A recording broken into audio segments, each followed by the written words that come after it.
शुभ वंदन बच्चों। हम पढ़ रहे हैं कृतिका पाठ्यपुस्तक का पाठ 3 साना साना हाथ जोड़ी। मैंने आपको ये आधा पाठ पढ़ा दिया है जिसमें हमने पढ़ा है कि कैसे लेखिका गैंगटॉक शहर को ऊंचाई पर चढ़कर देख रही है, जो उसे बहुत खूबसूरत लग रहा है, अपनी ओर आकर्षित कर रहा है।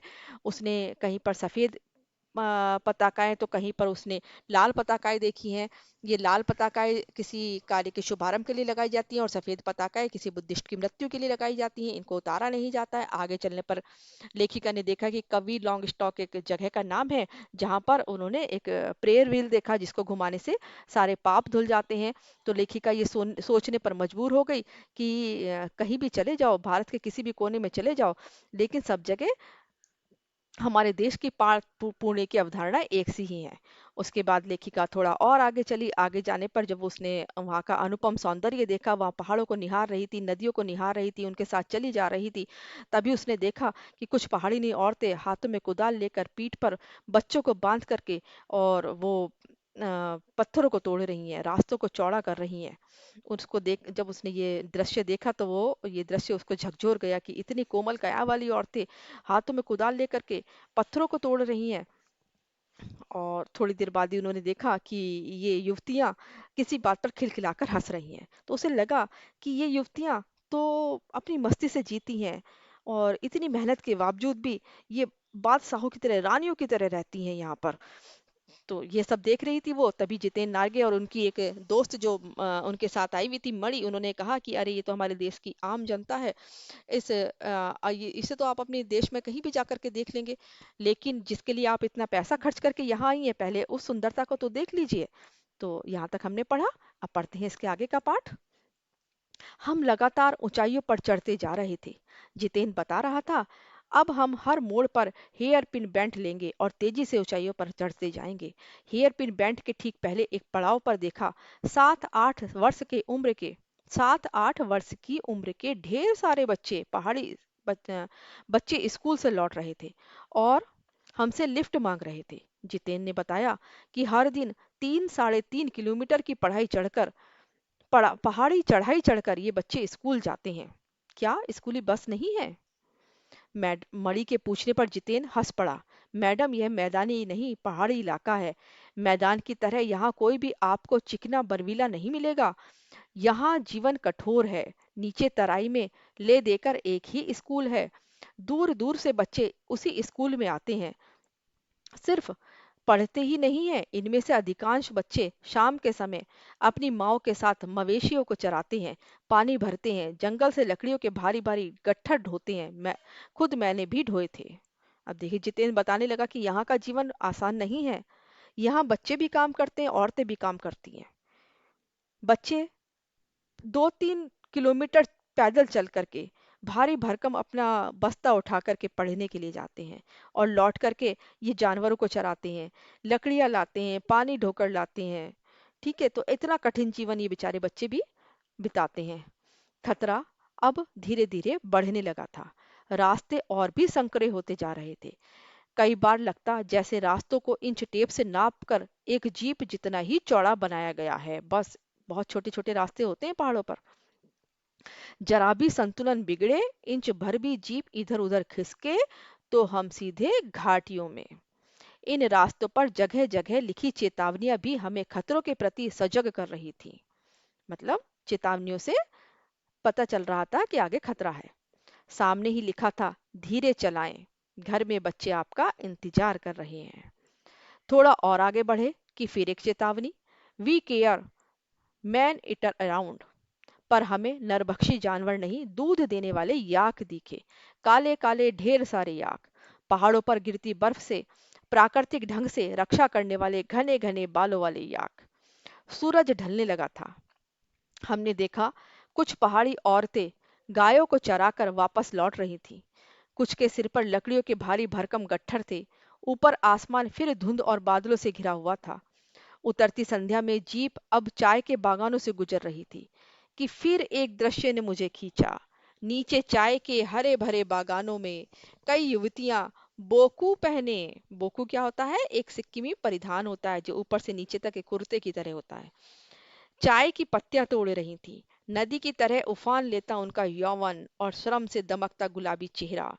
एक युवती ने चटक लाल रंग का बोकू पहन रखा था। सघन हरियाली के बीच चटक लाल रंग डूबते सूरज की स्वर्णिम और सात्विक आभा में कुछ इस कदर इंद्रधनुषी छटा बिखेर रहा था कि मंत्र मुग्ध सी मैं चीख पड़ी, इतना अधिक सौंदर्य मेरे लिए असहाय है। देखिए, इतना बढ़िया सौंदर्य आप सोच सकते हैं। आप कल्पना करिए कि चाय के बागान हैं और वहां पर छिपता हुआ सूरज है। उस सूरज की आभा, उस सूरज की चमक जो है, वो उन युवतियों पर पड़ रही है जो चाय के पत्ते तोड़ रही हैं। पीठ पर डोको बंधा है, पीठ पर एक टोकरी बंधी है बड़ी सी, और लाल रंग का एक युवती ने परिधान पहन रखा है, चटक लाल रंग का। उस पर सूर्य की किरणें पड़ रही हैं और वो चाय की पत्तियां तोड़ रही है। वाह, क्या दृश्य है, बहुत खूबसूरत दृश्य है। यूमथांग मेरे लिए यूमथांग से पहुंचने के लिए हमें रात भर लायुंग में पड़ाव लेना था। गगनचुंबी पहाड़ों के तल में सांस लेती एक नन्ही सी शांत बस्ती लायुंग। सारी दौड़ धूप से दूर जिंदगी यहाँ निश्चिंत सो रही थी। उसी लायुंग में हम ठहरे थे, तिस्ता नदी के तीर पर बसे लकड़ी के एक छोटे से घर में। मुंह हाथ धोकर मैं तुरंत ही तिस्ता नदी के किनारे बिखरे पत्थरों पर बैठ गई। सामने बहुत ऊपर से बहता झरना नीचे कलकल बहती तिस्ता नदी में मिल रहा था। देखिए, कितना बढ़िया दृश्य है। जो लेखिका है वो पत्थरों पर बैठी है, बड़े बड़े पत्थर हैं नदी के किनारे, उन पत्थरों पर लेखिका बैठी है और ऊपर से झरना गिर रहा है और वो नदी में गिर रहा है। वहां पर वो पानी में पैर डुबाए वो बैठी है। मध्यम मध्यम हवा बह रही थी, पेड़ पौधे झूम रहे थे, गहरे बादलों की परत ने चांद को ढक रखा था। बाहर परिंदे और लोग अपने घरों को लौट रहे थे। शाम का वातावरण है। वातावरण में अद्भुत शांति थी। मंदिर की घंटियों सी, घुंघरों की रुनझुनाहट सी आंखें अनायास भर आईं। ज्ञान का नन्हा सा बोधिसत्व जैसे भीतर उगने लगा था। वही सुख, शांति और सुकून है जहाँ अखंडित संपूर्णता है। पेड़ पौधे पशु और आदमी सब अपनी अपनी लय ताल और गति में हैं। हमारी पीढ़ी ने इस प्रकृति की इस लय ताल और गति से खिलवाड़ कर अक्षम्य अपराध किया है। हिमालय अब मेरे लिए कविता नहीं दर्शन बन गया था। देखिए, कितनी अच्छी बात कह रही है कि जब उस वो इतनी सुंदरता के नजदीक बैठी है, ऐसे स्वर्ग में बैठी है, तो वो सोच रही है कि इतनी सुंदरता को जो हमारा जो युवा वर्ग है वो नष्ट करता जा रहा है। युवा वर्ग कह लें या उनको जो नष्ट करने वाले लोग हैं उन्हें कह लें, कि ये जो हमारी वनों को काट रहे हैं लगातार, इस पहाड़ों को काट रहे हैं, तो वो एक अक्षम्य अपराध कर रहे हैं। हिमालय अब मेरे लिए कविता नहीं बल्कि दर्शन बन गया था। अंधेरा होने से पहले ही किसी प्रकार डगमगाती शिलाओं और पत्थरों से होकर तिस्ता नदी की धार तक पहुंची। बहते पानी को अपनी अंजलि में भरा। अंजलि क्या होती है? दोनों हाथों को जोड़ करके जो बना ली जाती है उसको अंजलि कहते हैं। बहते पानी को अपनी अंजलि में भरा तो अतीत भीतर धड़कने लगा, स्मृति में कौंधा। हमारे यहाँ जल को हाथ में लेकर संकल्प किया जाता है। क्या संकल्प करूं? पर मैं संकल्प की स्थिति में नहीं थी। भीतर थी एक प्रार्थना, एक कमजोर व्यक्ति की प्रार्थना। भीतर का सारा हलाहल, सारी तामसिकताएं बह जाएं इस बहती धारा में। क्या प्रार्थना करने लगी वो अंजलि को हाथ में लेकर? अंजलि मतलब हाथों को जोड़ करके उसमें पानी लेकर के वो एक संकल्प लेने लगी कि मेरी सारी तामसिकताएं, मेरी बुरी भावनाएं इस बहती धारा में बह जाएं। रात धीरे धीरे गहराने लगी। अब रात होने लगी, देखिए, शाम से रात होने लगी। हिमालय ने काला कंबल ओढ़ लिया। जितेन ने लकड़ी के बने खिलौने से उस छोटे से गेस्ट हाउस में गाने की तेज धुन पर जब अपने संगी साथियों के साथ नाचना शुरू किया, तो देखते ही देखते एक आदिम रात्रि की महक से परियों की कहानी सी मोहक वैरात महक उठी। मस्ती और मादकता का ऐसा संक्रमण, संक्रमण कहते हैं छुआछूत का रोग, मस्ती और मादकता का ऐसा संक्रमण हुआ कि एक एक कर हम सभी सैलानी गोल गोल घेरा बनाकर नाचने लगे। मेरी 50 वर्षीय सहेली मणि ने कुमारियों को भी मात करते हुए वो जानदार नृत्य प्रस्तुत किया कि हम सब अवाक उसे ही देखते रह गए। कितना आनंद भरा था उसके भीतर, कहाँ से आता था इतना आनंद। क्या हुआ कि वो एक गेस्ट हाउस में ठहरे थे। जब रात हो गई तो जो जितेन नारगे था उसने बाहर अग्नि जला ली। ठीक है, कैंप फायर जिसे बोलते हैं। वहां पर बहुत सारी लकड़ियों को रख करके और उसमें आग प्रज्वलित कर ली, और वहां पर वो अपने साथियों के साथ में बैठ करके और गाने लगा और नाचने लगा। अब उनको नाचता हुआ देख करके, और ये जो लोग थे, लेखिका थी, उसकी सहपाठी थी, उनके अंदर भी जोश जागा, वो भी उत्साह में भर गए और वो भी जाकर के उनके साथ में डांस करने लगे। अब वो आग बीच में जल रही है, उसके चारों ओर सब गोल गोल घूम रहे हैं और डांस कर रहे हैं, गाना गा रहे हैं। कितना बढ़िया दृश्य होगा। अब जो 50 साल की थी उनकी दोस्त लेखिका की दोस्त मणि, वो तो ऐसे डांस करने लगी कि उन्होंने 18-19 साल की लड़कियों को भी पीछे छोड़ दिया। तब लेखिका सोचने लगी कि देखिए, जो सौंदर्य है, ये जो वनों का सौंदर्य है, इसने, इन पहाड़ों के सौंदर्य ने हमारे अंदर आनंद को जगा दिया है। लायुंग की सुबह बेहद शांत और सुरम्य, तिस्ता नदी की शांत धारा के समान ही कल कर बहती हुई। अधिकतर लोगों की जीविका का साधन पहाड़ी आलू, धान की खेती और दारू का व्यापार। देखिए क्या खाते पीते थे वो लोग। पहाड़ी आलू, एक बहुत बड़ा सा आलू होता है, पहाड़ी आलू बोलते हैं उसको, और धान चावल। ठीक है, और दारू का व्यापार। वहां पर दारू बहुत पी जाती है, शराब। क्यों? क्योंकि वहां की जलवायु इस तरह की होती है, अगर नहीं पिएंगे तो बहुत जल्दी ऊपर पहुंच जाएंगे, इसलिए पीते हैं। सुबह मैं अकेली ही टहलने निकल गई थी। मैंने उम्मीद की थी कि यहाँ मुझे बर्फ मिलेगी, पर अप्रैल के शुरुआती महीने में यह बर्फ का एक कतरा भी नहीं दिखा था। यद्यपि हम सी लेवल से 14,000 फीट की ऊंचाई पर थे, मैं बर्फ देखने के लिए बेचैन थी। हम मैदानों से आए लोगों के लिए बर्फ से ढके पहाड़ किसी जन्नत से कम नहीं होते। वहीं पर घूमते हुए एक सिक्किमी नवयुवक ने मुझे बताया कि प्रदूषण के चलते स्नोफॉल लगातार कम होता जा रहा है। देखिए क्यों स्नोफॉल कम हो रहा है? क्योंकि प्रदूषण इतना बढ़ गया है, इसलिए। पर यदि मैं कटाव चली जाऊं तो मुझे वहां सर्दियां बर्फ मिल जाएगी। कटाव एक जगह का नाम है जो वहां से भी थोड़ा और ऊंचाई पर था। तो वो कहने लगा कि आप कटाव चली जाओ, वहां पर आपको बर्फ जरूर मिलेगी। कटाव यानी भारत का स्विट्जरलैंड। कटाव जो कि अभी तक टूरिस्ट स्पॉट नहीं बनने के कारण सुर्खियों में नहीं आया था। देखिए वहां पर कटाव को कोई नहीं जानता था। क्यों नहीं जानते थे? क्योंकि वो टूरिस्ट स्पॉट नहीं बन पाया था। अगर वहां पर भी घूमने वाले लोग जाने लगते तो कटाव पर भी बर्फ नहीं मिलती, क्योंकि वहां भी प्रदूषण बढ़ जाता। लोग बाग खाते पीते, पन्नियों को वहीं फेंकते, कचरा कूड़ा कूड़ा कचरा कर देते, दुकानें हो जाती, ठहरने के स्थान बन जाते, तो वो भी क्या होता, गंदा हो जाता। तो वो कहने लगा कटाव जो लायुंग से 500 फीट की ऊंचाई पर था और करीब 2 घंटे का सफर था। वह नवयुवक मुझसे बतिया रहा था और उसकी घरवाली अपने छोटे से लकड़ी के घर के बाहर हमें उत्सुकता पूर्वक देख रही थी कि तभी गाय ने आकर बाहर थैले में रखा वह महुआ गुड़प कर लिया, मतलब खा लिया। मीठी झिड़कियां देकर उसने गाय को भगा दिया। उम्मीद, आवेश और उत्तेजना के साथ अब हमारा सफर कटाव की ओर।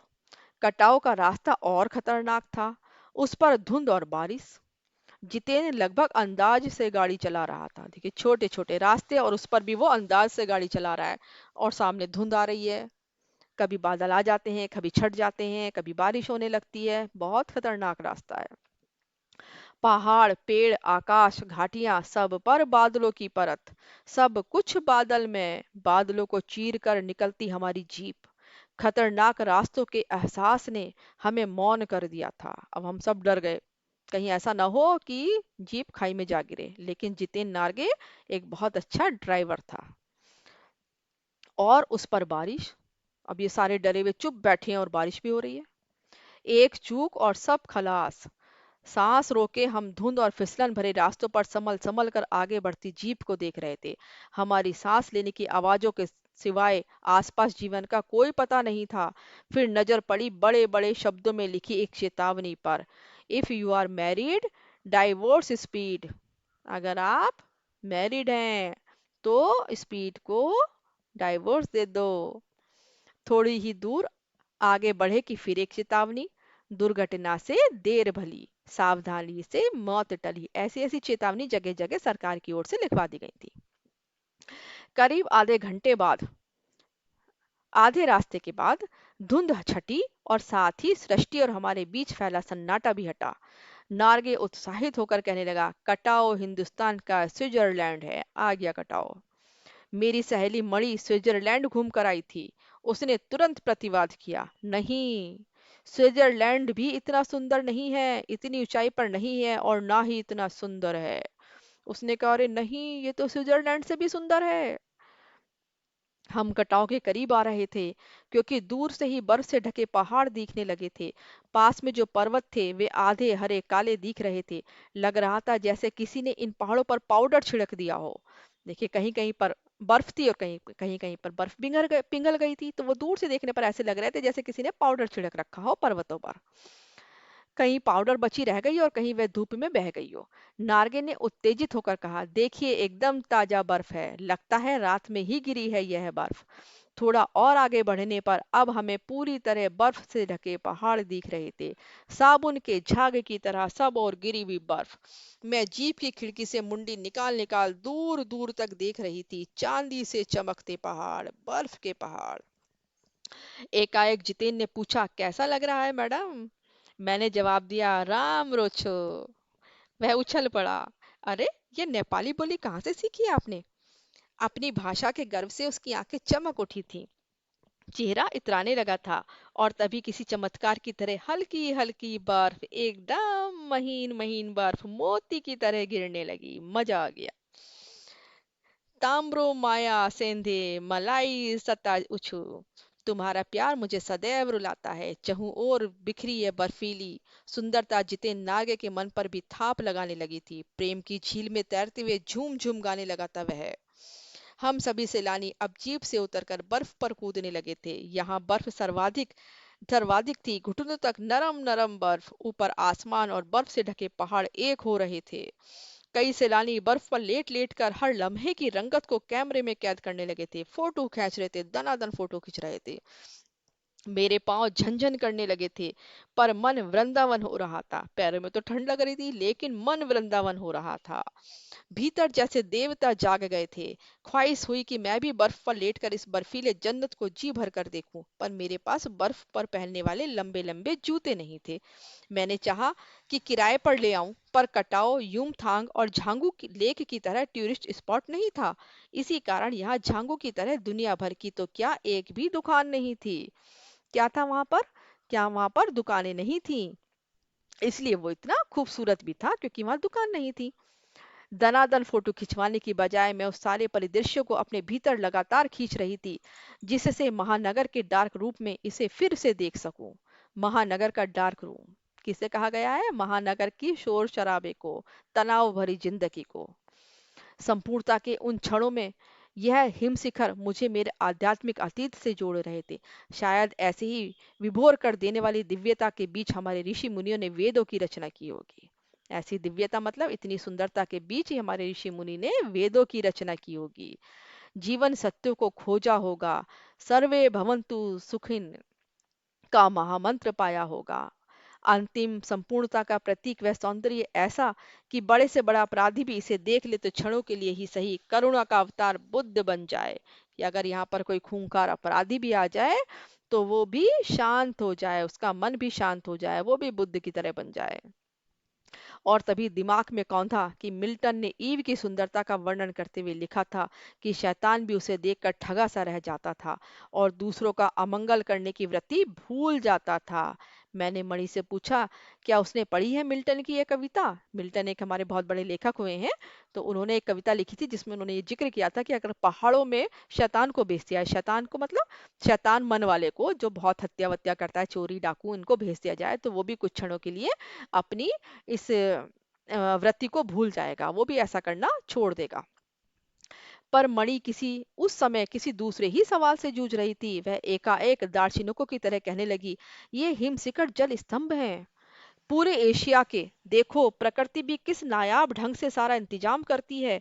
सर्दियों में बर्फ के रूप में जल संग्रह कर लेती है और गर्मियों में पानी के लिए जब त्राही त्राही मचती है तो ये बर्फ शिलाएं पिघल पिघल कर जलधारा बन हमारे सूखे कंठों को तरावट पहुंचाती हैं। कितनी अद्भुत व्यवस्था है जल संचय की। मणि कहने लगी कि देखिए, भगवान ने कितनी अच्छी व्यवस्था कर रखी है। कि इन जल संचय क्या होते हैं? बर्फ से ढके हुए पहाड़। कि ये जब सर्दी पड़ती है तो ये ठोस बर्फ के रूप में वहां पर खड़े हो जाते हैं, और जब गर्मी पड़ती है तो ये बर्फ जो है पिघल पिघल कर हमारे नदियों के माध्यम से हमारे घरों तक पहुंचती है, हमारे खेतों तक पहुंचती है। और उसके बाद में फिर ये नदियाँ जा कर के सागर में मिल जाती हैं, और सागर से फिर वाष्प बन बन के ऊपर उठ जाती हैं, और फिर ये जल स्तंभ बन जाते हैं। तो ये व्यवस्था किसने करी है? प्रकृति ने, भगवान ने करी है ये व्यवस्था। मणि ने अभिभूत हो माथा नवाया। जाने कितना ऋण है हम पर इन नदियों का, हिम शिखरों का। संसार कितना सुंदर है। स्वप्न जगाते उन लम्हों को में मैंने सोचा, पर तभी उदासी की एक झीनी सी परत मुझ पर छा गई। उमड़ते बादलों की तरह पत्थर तोड़ती उन पहाड़ियों का ख्याल आ गया। आत्मा की अनंत परतों को छीलता हुआ हमारा यह सफर थोड़ा और आगे बढ़ा कि तभी देखा इक्की दुक्की फौजी छावनियां। ध्यान आया यह बॉर्डर एरिया है। थोड़ी दूरी पर ही चीन की सीमा है। एक फौजी से मैंने कहा, इतनी कड़कड़ाती ठंड में? उस समय तापमान -15 डिग्री सेल्सियस था। कि इतनी कड़कड़ाती ठंड में आप लोगों को बहुत तकलीफ होती होगी। वह हंस दिया, एक उदास हंसी। आप चैन की नींद सो सके इसलिए तो हम यहाँ पर पहरा दे रहे हैं। देखिए कितनी अच्छी बात उसने कही। उदास हंसी क्यों थी उसकी? क्योंकि वो अपने घर से, अपने घर वालों से बहुत दूर था। वो कहने लगा कि मैडम, आप लोग प्लेन में रह रहे लोग चैन की हंसी सो सकें, चैन की नींद सो सकें, तभी तो हम यहाँ पहरा दे रहे हैं। फिर भेटूला मतलब फिर मिलेंगे कहते हुए जितेन ने जीप चालू कर दी। थोड़ी देर बाद ही फिर दिखी एक फौजी छावनी जिस पर लिखा था, we give our today for your tomorrow. मन उदास हो गया, भीतर कुछ पिघलने लगा। महानगर में रहते हुए कभी ध्यान ही नहीं आया कि जिन बर्फीले इलाकों में बैसाख के महीने में 5 मिनट में ही हम ठिठुरने लगते हैं, हमारे ये जवान पौष माघ मतलब जनवरी दिसंबर का लास्ट और जनवरी का महीना जो होता है उसमें, जबकि सिवाय पेट्रोल के सब कुछ जम जाता है, तैनात रहते हैं यहाँ पर। और जिन संकरे घुमावदार और खतरनाक रास्तों से गुजरने भर में हमारे प्राण कांप उठते हैं, उन रास्तों को बनाने में जाने कितनों के जीवन अपनी मियाद से पूर्व ही खत्म हो गए हैं। मेरे लिए यह यात्रा सचमुच ही एक खोज यात्रा थी। पूरा सफर चेतना और अंतर आत्मा में हलचल मचाने वाला था। बहरहाल अब हम लायुंग वापस लौटकर फिर युमथांग की ओर। जितेन कुछ दिन पूर्व ही नेपाल से ताजा ताजा आया था। युमथांग की घाटियों में एक नया आकर्षक और जुड़ गया था, ढेरों ढेर प्रियुता और रूडोरेंड्रो के फूल। जितेन बताने लगा, बस 15 दिनों में ही देखिएगा पूरी घाटी फूलों से इस कदर भर जाएगी कि लगेगा फूलों की सेज रखी हो।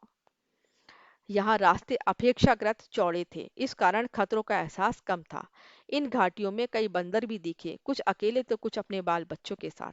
बहरहाल घाटियां घाटियों, वादियों, पहाड़ों और बादलों की आंख मिचोली दिखाती, पहाड़ी कबूतरों को उड़ाती हमारी जीप यूमथांग पहुंची तो हम थोड़े निराश हुए। बर्फ से ढके कटाव के हिम शिखरों को देखने के बाद यूमथांग थोड़ा फीका लगा, और यह भी एहसास हुआ कि मंजिल से कहीं ज्यादा रोमांचक होता है मंजिल तक का सफर। देखिए कितनी अच्छी बात कही है कि मंजिल से कहीं ज्यादा रोमांचक होता है मंजिल तक का सफर। अब जैसे आप लोग पढ़ रहे हैं तो पढ़ते पढ़ते बहुत मेहनत कर रहे हैं इस समय। अब आप, जब आप लोगों की अच्छी नौकरी लग जाएंगी, आप एक अच्छा लक्ष्य प्राप्त कर लेंगे, तो वो इतना वो क्षण तो खूबसूरत होगा, लेकिन उससे भी ज्यादा खूबसूरत होता है आपके वहां पहुंचने तक का सफर।